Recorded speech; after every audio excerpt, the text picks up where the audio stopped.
So Friday price held as supply, right? This was supply.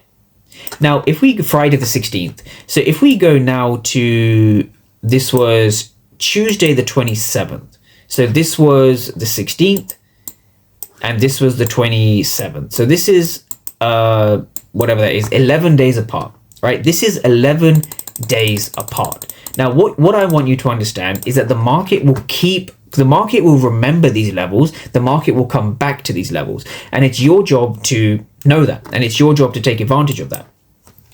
And so how are you going to read this fair value gap here, for example? So it's very simple, right? Let's go back to our schematic over here. It's a very simple concept. Now, if I just clear some of this away, we've established previously that this was a supply zone, right? From the 13th of January, we created a supply zone. Now, when you create a supply zone, what that basically means is sellers were in control. That's what it means. It means sellers were in control. Now, let's take a look at this same thing again.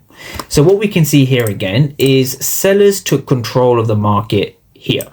Here's where sellers were in control.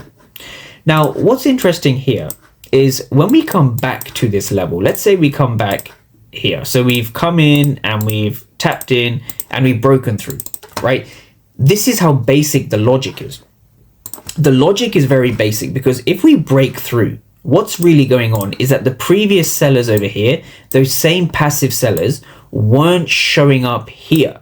That's why we broke above the level. Now, your job is, the money is always in the retest. I've made videos about this. The money lies in the retest. So you need to trade, or you need to understand this region, right, before you take any kind of breaks. Now, I'm going to be going over an example of how you can do this, right? So again, we're looking at ES. So if we go to ES futures,